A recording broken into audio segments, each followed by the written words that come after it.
The South American country of Colombia, with its tail between its legs, is sending 2 government planes to pick up deported migrants from America today. President Trump forced them to back down yesterday after that country's president stopped 2 U.S. military planes full of illegal aliens from landing. The media, which was excited that a Latin American country was going to stand up to Trump, really hyped up this possible confrontation, and yet they folded like a cheap suit. There was never any real concern for Trump because he hit them where it hurt, economically. He immediately leveraged 25% emergency tariffs with the promise of it increasing to 50% by next week. President Trump also threatened visa sanctions and revocations, targeting not just regular Colombians, but government officials as well. And so despite all the fear-mongering from the likes of AOC and others, Colombia was never going to engage in a serious trade war with the United States. Come on, people, let's be serious. It would be suicide for them. So the lesson here is twofold. 1, we don't have to take flack from any of these countries who are trying to game us. It's just empty threats from them. So any politician claiming that we just have to accept illegal migrants is choosing that because it's not inevitable. It is a choice that enriches some at the expense of others. That is the game of the American establishment that President Trump has exposed. And 2, if a country doesn't want to take back its own people, then they ain't doctors, lawyers, or entrepreneurs, as we're constantly being told. They're here to send remittance money back to the U.S. to keep those terrible economies down south afloat. And it's a way for those corrupt governments to get rid of their quote-unquote problems by dumping it onto us. Here's what Trump had to say to Sean Hannity in his characteristically colorful way. Who would ask for open borders with people pouring in, some of whom, I won't get into it, but you can look at them and you can say, could be trouble, could be trouble. There are people coming in. There are people with gang tattoos on. There are people coming in with tattoos all over their face. Their entire face is covered with tattoos. That identifies Typically, you know he's not going to be the head of the local bank. I love how in the midst of his showdown with Colombian officials that President Trump posted this Grok AI image to Truth Social.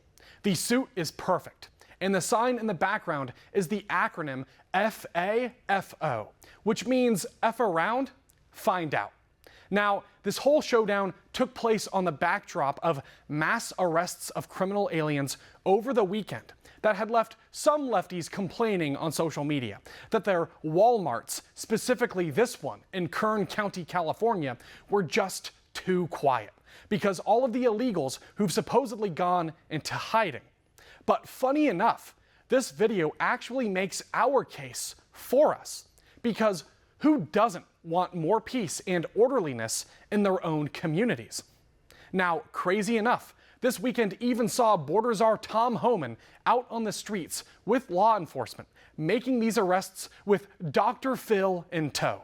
Here they are in Chicago, Illinois, arresting a convicted child rapist from Thailand. What's your name? Seda. Seda what? You have a first and last name. Sam. Seda Sam? Yes. Where are you from? Where I was born or where I'm from? Where are you born? Thailand. You've been deported before from the United States? No. Never been deported? But I've been in the system before. EMB. Yeah. Yeah. What have you been charged with Charge where? before? I'm not gonna say that. I'm gonna talk to my lawyer. Yeah. Are you a citizen? My mom's a citizen. Your mother's a citizen? Yes. But you're not? Nope. But you've never been deported before? We Dr. Phil. We look like Dr. Phil. Yeah? How do you know me? No, I seen Dr. Phil, you know, on TV. Yeah? Yeah. Yeah. Well, this is an example of sanctuary cities, right? We got an illegal alien convicted of sex crimes involving children. and he's walking the streets of Chicago. Again, the downfall, the problem with the sanctuary city, that people like us walking the street rather than local law enforcement working with federal agents. This is what we're dealing with. I think Vice President J.D. Vance sums it up perfectly in his contentious interview on Face the Nation for CBS, which aired over the weekend. People who come in here, whether legally or illegally, and don't plan to stay, Yep. their children shouldn't become American citizens. I don't know any country that does that or why we would be different. Well, this is a country founded by immigrants. Well, this is a country This is a founded unique by. country. This is a very unique country, and it was founded by some immigrants and some settlers. But just because we were founded by immigrants doesn't mean that 240 years later that we have to have the dumbest immigration policy in the world. Joining us now to discuss is John Rossomando, the Strategic Communications Director for the Afghanistan United Front. John, thank you for joining us. Well, thank you for having me on, Riley. So what do you make of that clip we saw from J.D. Vance? Well, I think that it's genius to see that we finally have an administration that knows how to do public relations. He's taking the left's talking points, putting them on their head, and just giving a common sense response. Why should we be the dumping ground for everyone else's problems? We have enough of our own. I mean, look at the problems we have in inner city America with Black Americans competing for the same jobs as a lot of these criminal aliens. So I think that we're seeing some good public relations. Then Tom Homan going and flipping the script and making the Democrats have to defend sex offenders. Absolutely, and I will never understand this either, the fact that Democrats, they show all of this support and empathy and sympathy for illegal aliens who have no right to be here, but not for the American citizens who've been directly harmed by illegal immigrants. We're talking about Rachel Morin and Laken Riley and Jocelyn Nungarai, and the list just goes on and on. So one thing I think that's really clear here that we have to highlight is the contrast between the left and the right. With President Trump, the empathy is for the citizens, the people that he works for. But for a lot of Democrats, for some odd reason, they empathize only with illegal immigrants, and even violent ones. What do you make about that? Well, I think that it just shows the nihilism of the Democratic Party. I mean, they were completely repudiated by the American people at the polls. I mean, they want real policies, including the legal immigrants who came out and voted for Donald Trump in droves. I mean, I think there's one word to describe them: immigration cheats. I mean, people don't like people who cheat on their taxes, so why should they like people who cheat on their immigration status? Absolutely. And at this point, I mean, the situation is so dire when we have cartel organizations and foreign terror groups that have penetrated the country through the southern border. So I want to ask you about that as well, because there is a debate about how the Trump administration should handle a lot of those cartel groups, including the Sinaloa cartel. What do you think about that?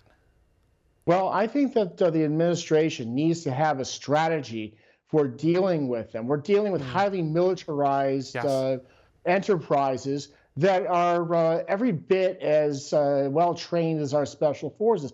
In fact, the Las Zetas, which were the original cartel, were trained by the U.S. Delta Force. So they passed along a lot of those tier one skills to their operators. So they really need to focus on what's the strategy, what's the end game.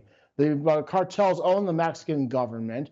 I mean, I've talked to retired CIA, retired special operations people, and they worry that the hyper-violence that we see south of the border will end up in places like Chicago.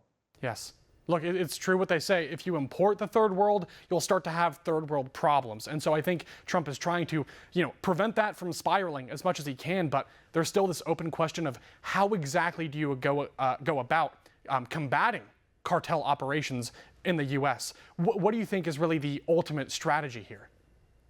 Well, I think that you follow the strategy that we followed with Osama bin Laden and Al-Qaeda, in which one of the good thing about designating them as terror organizations is they are now subject to the laws related to material support of terrorism.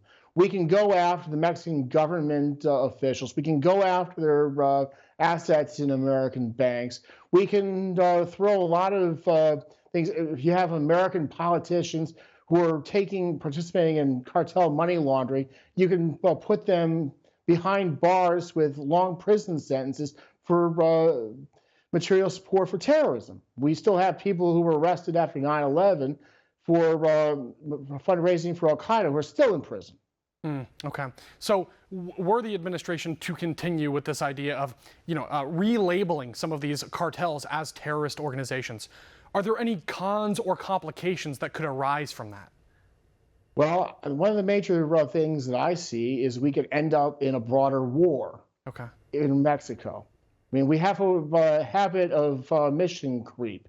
We start sending in Delta teams, and then they find themselves, overwhelmed, kind of like when they were fighting in Afghanistan without air cover, and things could get worse. We start seeing fighting on the U.S. side of the border, and then you're going to have a lot of people saying, "Well, Mr. Trump, you need to ratchet things up. What about going into Mexico?" I mean, the best estimates would say that we need 500,000 men to pacify the country. Okay, so it's a complicated issue. For now, though, what I really like to see is the fact that we have these deportations by plane going on. That brings us to the Colombia situation. What do you make of that whole kerfuffle between Trump and the Colombian president? Well, it's sort of the Latin American left thinking that they can throw their nose at the United States because they forget how Donald Trump is not Joe Biden. He's not the Democrats. He can't be bought. He can't be pushed around. Yes. So I think that it was great as an American to see we have a real president. Absolutely, we do. I mean, especially after what we saw with Biden, because they were refusing to enforce federal immigration law. That, to me, should qualify as treason, but I guess that's a different conversation. So with this negotiation, though, we are sending them planes now. They've completely turned their script over. I think that we could repeat that model with many other countries, really across the world, not just in Latin America. What do you think about that, John? Well, absolutely. I mean, President Trump is not somebody who is pushed around. America first means putting the interests of the American people first, not the interests of the Davos billionaires who want cheap labor. Absolutely. Absolutely. I think it's maybe an adjustment for them because, again, Trump is a disruptor. That's what he's here to do because the American people, they're fed up with the status quo, truly. And for decades and decades, we've seen politicians ignore the southern border as if border security doesn't matter. And now we have U.S. citizens that have paid the price. They've been attacked, they've been robbed, some of them even killed or worse. So I think it's about time that we start standing up for the American citizens who've been manipulated and abused. Absolutely. So as we come up against a break here, I'd like to ask you, John, what are your final thoughts? Well, my final thoughts are that I'm really thrilled to see that we have a real president in the White House, but I also want the administration to look at the downsides of any sort of action inside of Mexico as it has to do with their possible war on this side of the border. So they have a strategy. I support whatever they decide. However, I want it to be a thought-out strategy and not be like what we had in Afghanistan or in Iraq. Oh, absolutely. I don't think we have to worry about that at all. However, I share the exact same, concern here. So I think that won't be an issue. But having said that, it's important here that we make sure we really do entertain any kind of side effects or consequences or ramifications because you just never know. So having said that, John, thank you for stopping by today.